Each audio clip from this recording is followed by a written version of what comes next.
El autor de la novela publicada en 1940, Native Son, hijo nativo o sangre negra como también se la suele llamar en el mundo habla hispana, nació el 8 de septiembre de 1908 en Roxy, Mississippi. Su vida estuvo ceñida por las leyes Jim Crow, que rigieron desde 1876 hasta 1965 en los Estados Unidos y cuyo lema era separados pero iguales. Hasta en las cárceles, los negros y los blancos estaban separados. Estas leyes canalizaron los prejuicios raciales acarreados durante siglos y efectuaron la segregación en espacios públicos como escuelas, transportes, restaurantes, barrios, etc. Recién en 1964, con la Ley de los Derechos Civiles, después de uno de los más extensos litigios de la historia del país, se prohibió la discriminación hacia la gente negra y en 1965 se incorporó al contingente afroamericano a los padrones electorales. En este contexto adverso, en el que los negros no tenían acceso a la cultura, Richard Wright se las ingenió para ingresar en las bibliotecas con un carnet prestado por un irlandés llamado Joseph Becker. Por aquel entonces, los negros solo podían retirar libros por encargue de sus amos, a los que le hacían el servicio de cadetería. Después de pasar por todo tipo de trabajos descalificados, precarios y mal pagos, consiguió uno de oficinista en el correo que le permitió independizarse, comprar y leer libros e ir insertándose de a poco en los círculos literarios de su época. Fue también militante del Partido Comunista y colaborador de su prensa. El personaje principal de su novela, Bigger Thomas, constituyó elementos de su vida personal, pero además se alimentó de las estadísticas del archivo del Departamento de Sociología de la Universidad de Chicago, en el que los extraños casos de delincuencia se repetían como fotocopias. El escritor James Baldwin dijo: "No existe ningún negro estadounidense que no tenga su propio Bigger Thomas viviendo dentro de su cráneo". Native Son se convirtió en el primer bestseller escrito por un negro, vendiendo 2000 ejemplares en 8 horas. El autor lo concibió en poco más de 4 meses. Su estilo es directo y ágil, casi cinematográfico, comparable al de Hemingway. La primera adaptación de la novela fue llevada al teatro con el libro de Paul Green y el mismo Richard Wright en 1941. La obra fue protagonizada por Canada Lee y dirigida y producida nada menos que por el joven Orson Welles, quien todavía no había ganado el Oscar ni había recogido los laureles por su ópera prima, Ciudadano Kane, valorada 15 años después de su estreno. 117 representaciones fue el número de su éxito. Después tuvo que bajarse del escenario debido a los altos costos de producción que empujaban a encarecer la entrada, cada vez más lejos del bolsillo de la población negra. Wright se había obsesionado con reflejar fielmente el contenido casi documental del libro, pero la censura le conjuraba sus deseos a cada paso, teniendo que cambiar, camuflar y suprimir pasajes. La película de 1951, guionada y protagonizada por él mismo, tiene una insólita historia per se que va más allá del argumento. Fue dirigida por el belga Pierre Genal, quien había arribado a las costas argentinas a principios de los años 40, escapando del antisemitismo nazi que había invadido Francia, su país de residencia. Su encuentro con Louis Zaslavsky, quien conocía su obra y lo admiraba, se puede decir que le salvó la vida, pues el mismo director reconoció que ante la circunstancia que estaba viviendo había querido suicidarse. Para Native Son, Pierre Genal contó con la asistencia de dirección de Gonzalo Sánchez de Lozada, fundador junto con el documentalista Jorge Ruiz de la primera compañía cinematográfica boliviana, quien años más tarde se convirtió en empresario y presidente de la Nación en 1993. La novela ya era conocida en Argentina.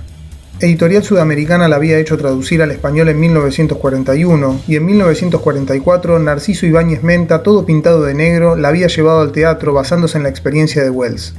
Con capital estadounidense y la producción del uruguayo Jaime Prades, Native Son fue increíblemente filmada en los estudios de Argentina Sonofilm, con el decorado, los carteles de neón y los afiches propios de las calles de Chicago. De hecho, la película empieza con imágenes robadas a dicha ciudad, filmadas sin permiso para que el poder de ambientación sea aún más fuerte. En varias escenas se utilizó el plató para convocar lugares exactos de referencia. Si bien por motivos de censura la producción encontró un lugar fiable en Argentina, tampoco fue fluida la filmación bajo el gobierno de Perón, que venía haciendo un trabajo fino para frenar el avance del comunismo, censurando su prensa, persiguiendo a sus militantes e incluso torturándolos. Por su adhesión al Partido Comunista, Wright fue vigilado por el peronismo y tuvo que mudarse de hotel varias veces. Sus comunicaciones, tanto por carta como telefónicas, eran intervenidas y controladas por la Embajada de Estados Unidos y el Gobierno Nacional. No faltó la oportunidad en la que fue necesario trasladarse a Uruguay para realizar una comunicación privada. En una ocasión, incluso, el set fue intervenido por el ejército.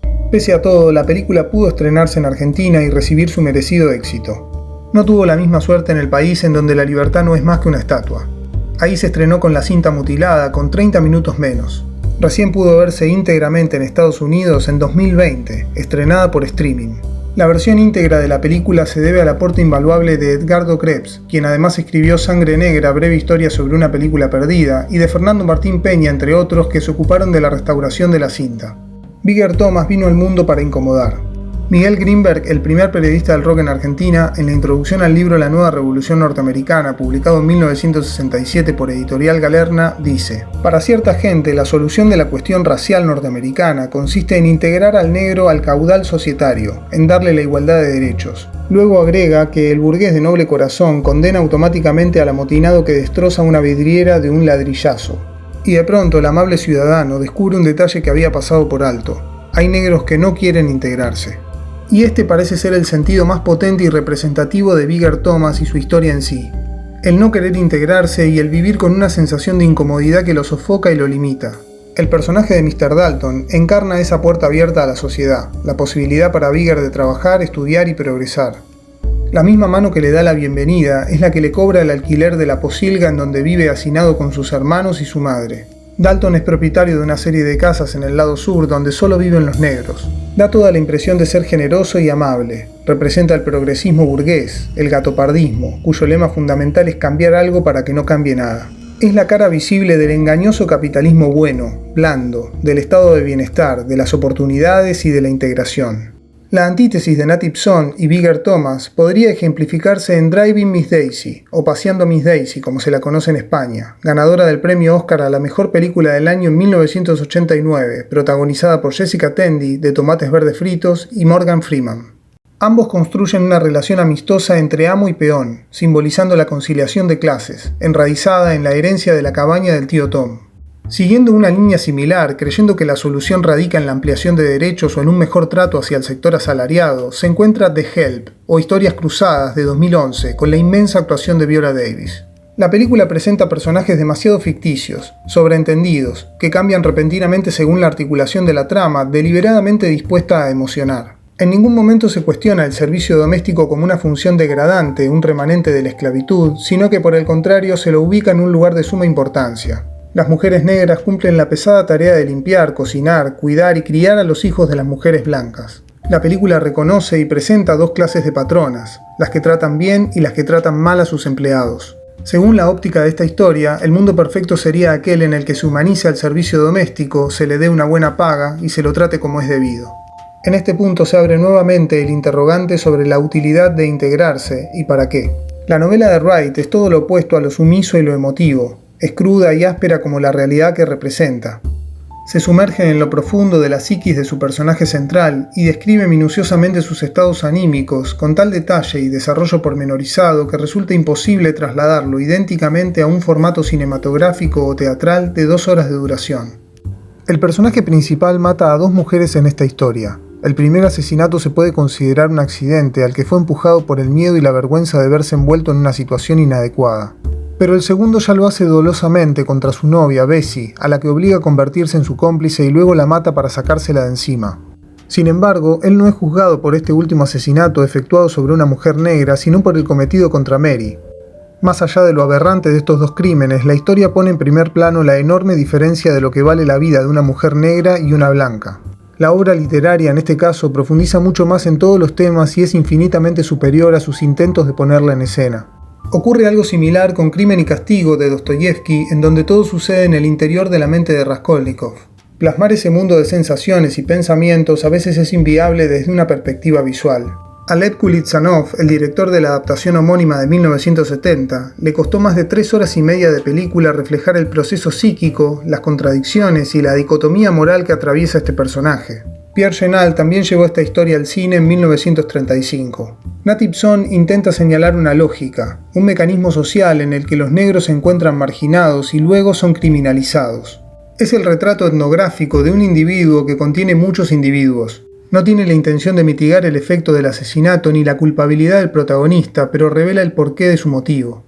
Su voluntad no había conocido nunca tanta libertad como aquel día y aquella noche de miedo, de crimen y de huida, acusa el libro en unas pocas líneas. La libertad está en el punto de vista de tener derecho a la destrucción del mundo que lo somete, lo asfixia y lo reduce. En toda la novela se trata de comprender una realidad mayor y más profunda que está atravesada y a veces solapada por las pasiones y los impulsos de una sociedad que cree estar representada por la legislatura de su país. En una larga conversación, Max le dice a Bigger: está usted frente a un mar de odio que no es diferente del que ha enfrentado toda su vida, y porque es así, tiene que luchar. Si consiguen barrerlo, barrerán a otros también. En la novela, el discurso de Max, el abogado de Bigger, es el compendio de tantos años de esclavitud y linchamiento a la población negra. Habla de la herencia cultural y moral que recae sobre este sector de la sociedad.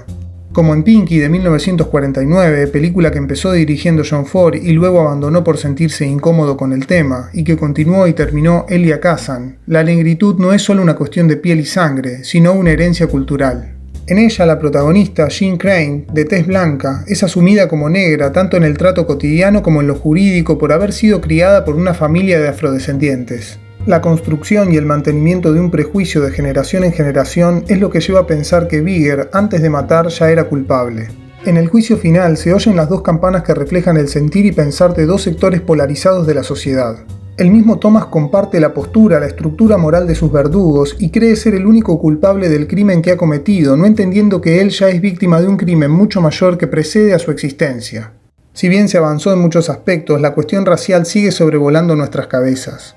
En Get Out de 2017, el magnífico Jordan Peele, con su criterio y calidad estética, despliega una serie de cuestiones en torno a la negritud en los tiempos que corren, con un buen manejo del humor y del suspenso y una clara noción del entretenimiento.